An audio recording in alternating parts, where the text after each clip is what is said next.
Olá, pessoal. Aqui é a Luísa. Eu sou mestranda pela Faculdade de Direito da UFMG e estagiária de docência da disciplina. A aula de hoje será sobre a nova Lei Geral de Licitações e sobre o diálogo competitivo, que é uma grande novidade que essa nova lei trará ao ordenamento jurídico brasileiro. Vamos começar com uma análise geral do projeto de lei 4.253 de 2020, falar um pouco de sua origem, tramitação e aprovação. Bem, a proposta de reformulação da Lei 8666 de 93 iniciou-se já em 1995 com o projeto de Lei 1292. Esse projeto de lei, que foi aprovado no mês passado, ele teve origem no Senado com a numeração 559 de 2013. Na Câmara dos Deputados, ele assumiu a numeração 6.814 de 2017. E esse substitutivo da Câmara foi aprovado no Senado com a numeração 4.253 de 2020. Bem, foi aprovado no dia 10/12 de 2020 em uma sessão remota do Senado Federal, sendo encaminhado para a sanção do Presidente da República. Essa sanção ainda não aconteceu, mas espera-se que ocorrerá em breve. Quanto à vigência dessa nova lei de licitação, ela ocorrerá a partir da data de sua publicação. E essa nova lei substituirá 3 leis existentes atualmente no ordenamento jurídico brasileiro, quais sejam a Lei 8666 de 93, que é a Lei Geral de Licitações e Contratos, a Lei 10.520 de 2002, que é a Lei do Pregão, e a Lei 12.462 de 2011, que é a Lei do RDC, que é o Regime Diferenciado de Contratações. A revogação dessas 3 leis somente ocorrerá após 2 anos da publicação da nova lei. Ou seja, após a publicação da nova lei, pelo período de 2 anos, todas essas leis estarão em vigência, podendo a administração pública optar por qual lei ela irá empregar. Acredita-se que a administração pública optará por utilizar as leis antigas e irá aproveitar esse período de 2 anos para estudar, entender essa nova lei, treinar os servidores públicos para a utilização dessa nova lei. Mas nada impede que ela use essa nova lei, porque ela já estará em vigência a partir da data de sua publicação. Nessa sessão do dia 10/12, que foi a sessão remota que aprovou o projeto de lei, o senador Antônio Anastasia, que é o relator do projeto de lei no Senado, afirmou que o projeto substitui normas legais já defasadas por uma legislação mais avançada e moderna. Mas será mesmo? Eu faço essa pergunta porque esse projeto de lei é alvo de diversas críticas, principalmente porque foi um projeto de lei que mantém a tradição da Lei 8666 de ser muito burocrático. Então, as críticas dizem respeito à burocracia, à formalidade, ao fato de ser um diploma legal muito longo, muito analítico, deixando pouca margem de discricionariedade, principalmente aos municípios que têm, no Brasil como um todo, os municípios têm muita diferença entre os diversos municípios. Então, assim, deixou pouca margem de discricionariedade para que eles possam adequar a legislação às suas realidades.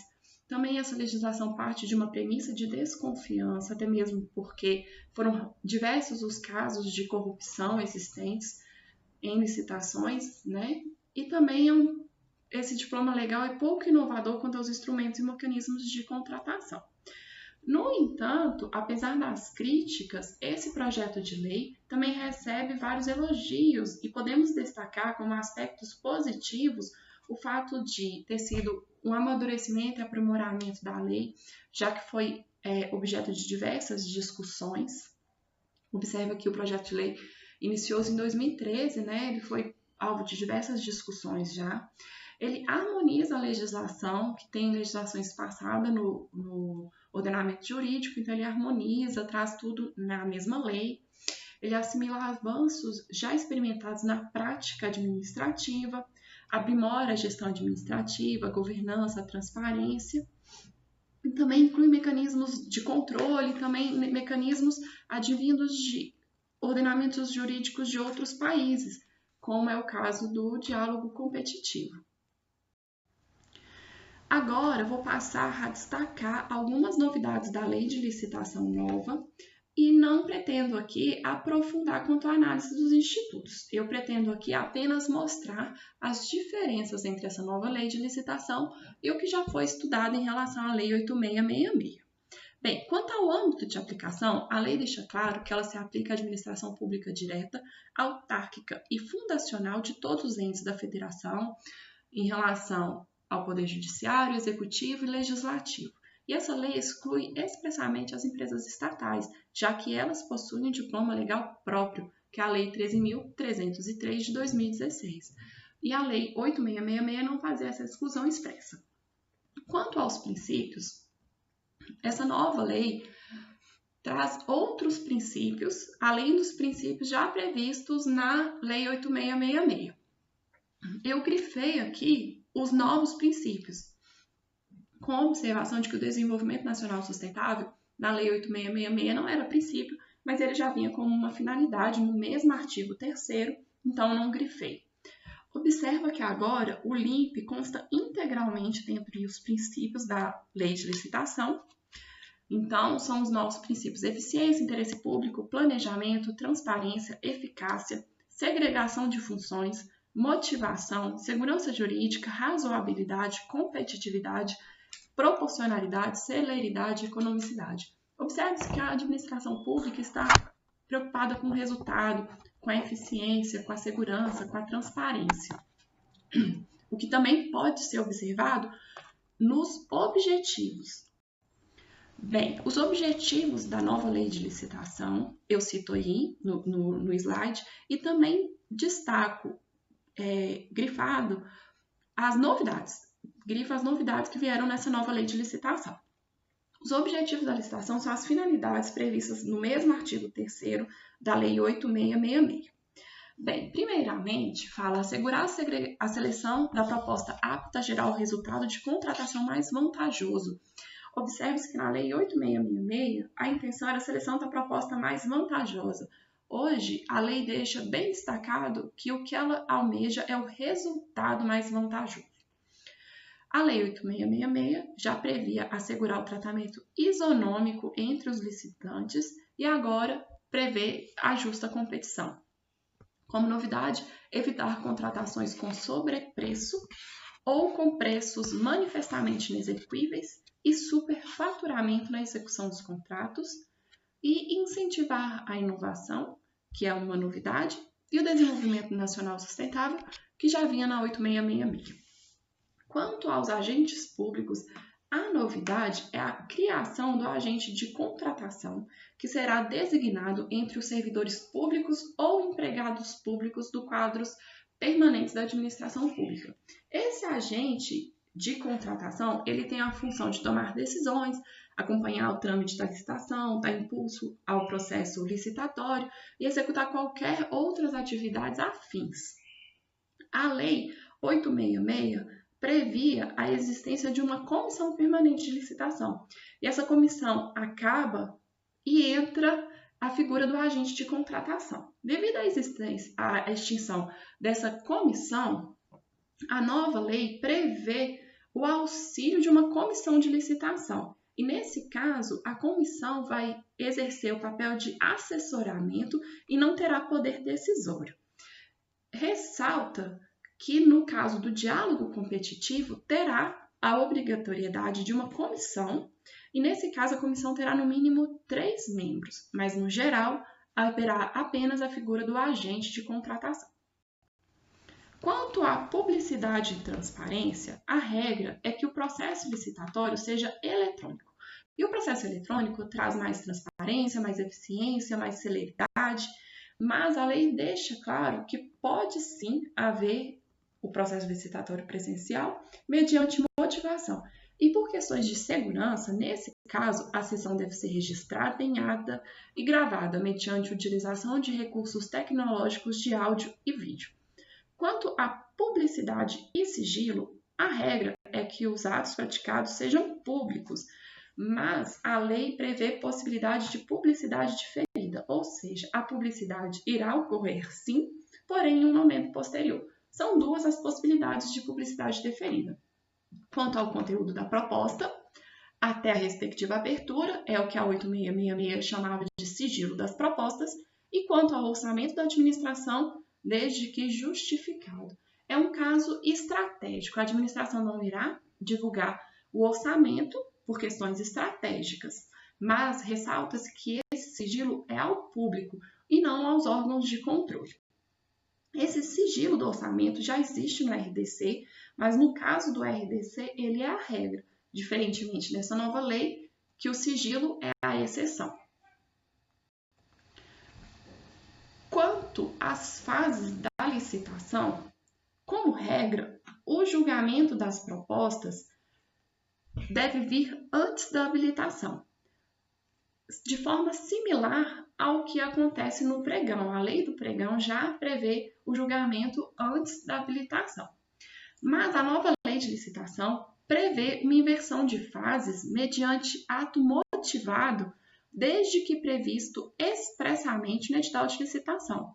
E ressalta-se que aqui a inversão de fases vai ser o que hoje é a regra da Lei 8666, ou seja, a habilitação antes do julgamento das propostas. Bem, quanto aos critérios de julgamento, são os tipos de licitação previstos na Lei 8666 em seu artigo 45. Então, a lei já previa menor preço, melhor técnica, técnica e preço, maior lance. E hoje, essa nova lei de licitação traz duas novidades, quais sejam o maior desconto e o maior retorno econômico.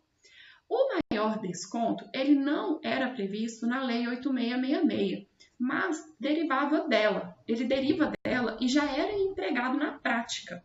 Ou seja, é uma novidade na Lei Geral de Licitações, mas já era empregado antes mesmo dessa lei e derivava da Lei 8666.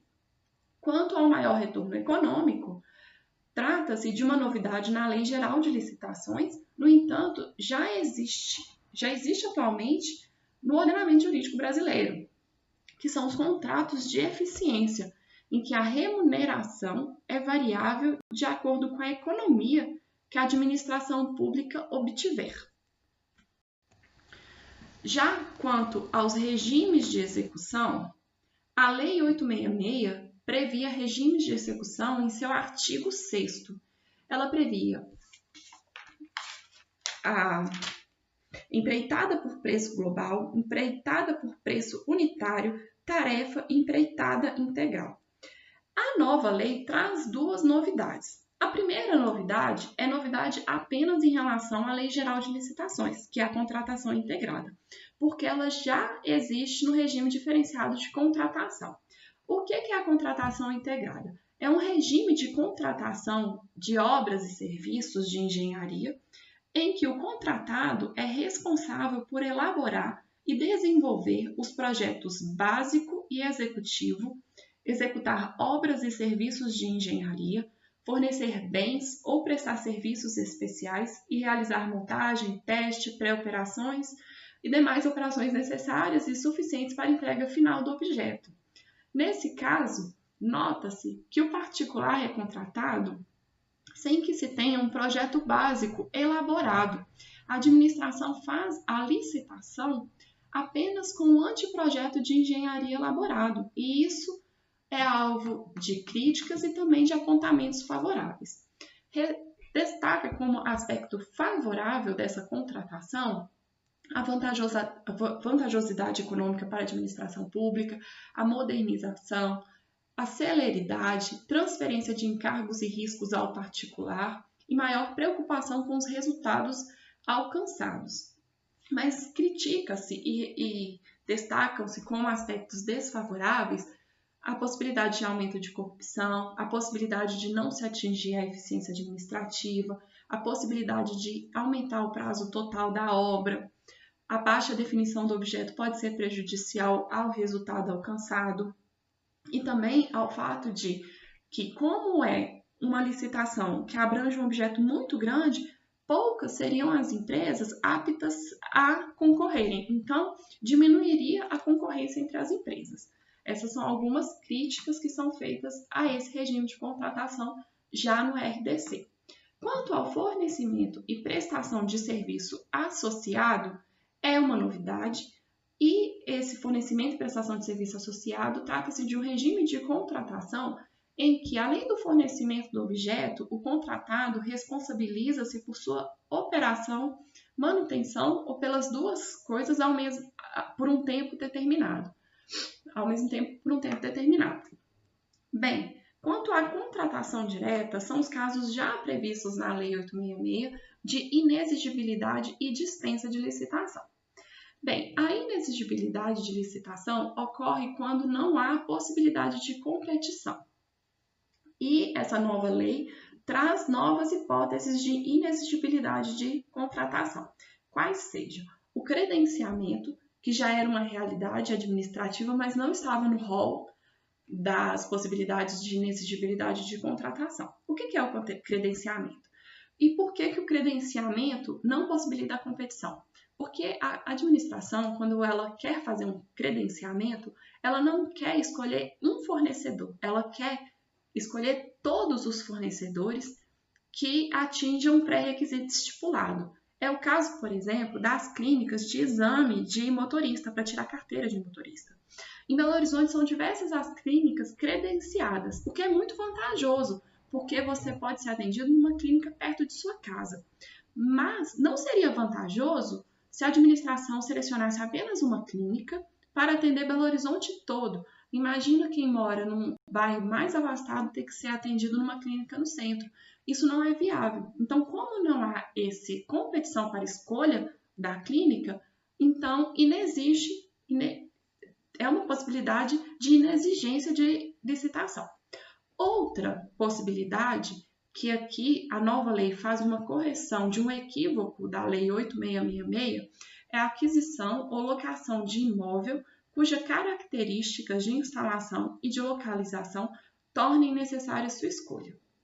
Bem, isso vinha na 866 como um caso de dispensa de licitação, mas não é um caso de dispensa. Aqui, nesse caso, também não há possibilidade de competição, porque a administração ela precisa de um determinado imóvel pelo fato de sua localização e pelo fato de suas instalações. Então, tendo em vista que a administração precisa exatamente daquele imóvel, não há que se falar em competição. Então, houve aqui uma correção de um equívoco da lei antiga. Quanto à dispensa, destaca-se o aumento dos valores que possibilitam a dispensa de contratação. Essa nova lei fala que haverá dispensa para contratações que envolvam valores inferiores a 100 mil, no caso de obras e serviços de engenharia, e uma novidade aqui, serviços de manutenção de veículos automotores, e contratações que envolvam valores inferiores a 50 mil, no caso de outros serviços e compras. Isso fica muito mais compatível com a realidade administrativa do que era no caso da 8666. Quanto aos procedimentos auxiliares, eles são novidade em relação à Lei 8666, mas a Lei do Regime Diferenciado de Contratação já previa a possibilidade de procedimentos auxiliares. Bem, essa nova lei traz como procedimentos auxiliares o credenciamento, a pré-qualificação, procedimento de manifestação de interesse, sistema de registros de preço e o regime cadastral, o registro cadastral.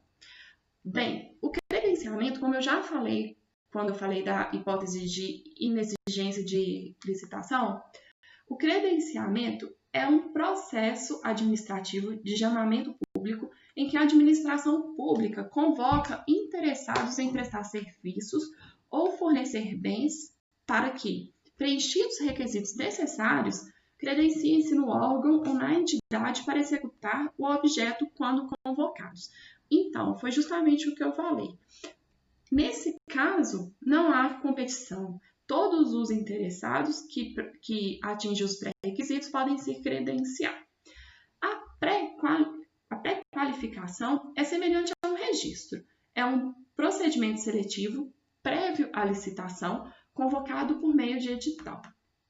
Quanto ao procedimento de manifestação de interesse, ele já existe no ordenamento jurídico brasileiro, é o PMI, e, através dele, a administração pública poderá solicitar a iniciativa privada mediante procedimento aberto de manifestação de interesse a ser iniciado com a publicação de um edital de chamamento público, a propositura e realização de estudos, investigações, levantamentos e projetos de soluções inovadoras para contribuir com questões de relevância pública. Então, o PMI é um reconhecimento da administração de que, isoladamente, ela não vai conseguir construir os documentos e as soluções e os projetos inovadores em relação às questões de relevância pública. Então, ela chama o privado para ajudar a construir essas soluções.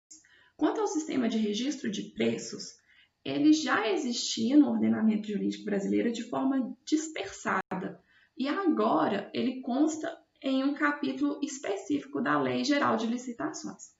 Bem, o sistema de registro de preços é um meio formal que a administração pública tem de registrar preços de um determinado produto para futuramente e eventualmente ela fazer a aquisição desses produtos. Esse procedimento ele viabiliza diversas contratações esporádicas ou sucessivas por meio de um único processo, sem que haja necessidade de fazer nova licitação para cada aquisição no decorrer de um determinado período. Com isso, reduz os processos licitatórios, reduz o tempo, reduz o investimento e possibilita uma compra imediata. Então, é muito vantajoso para a administração pública.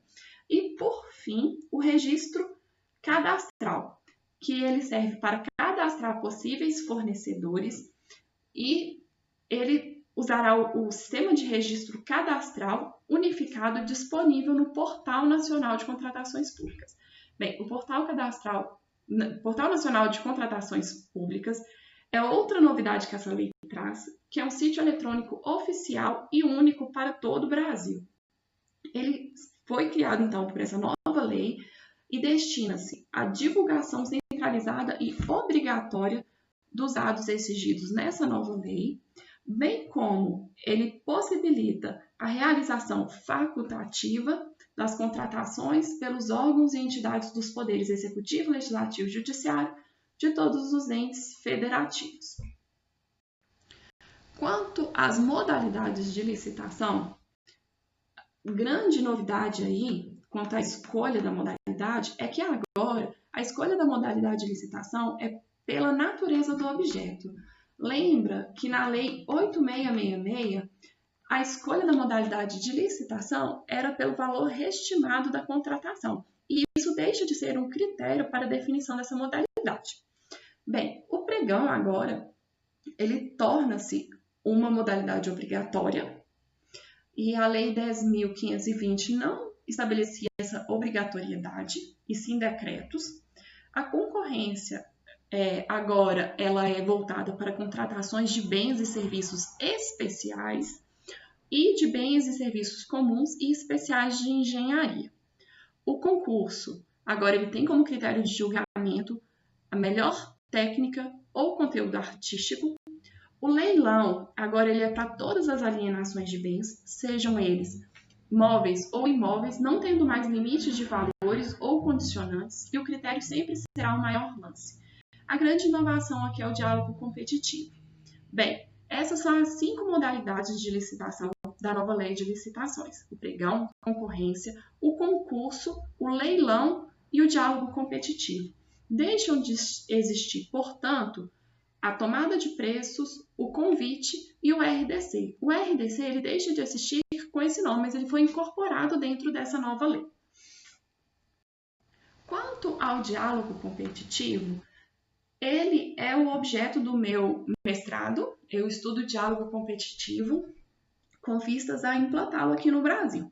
O diálogo competitivo é uma modalidade de licitação já existente na União Europeia.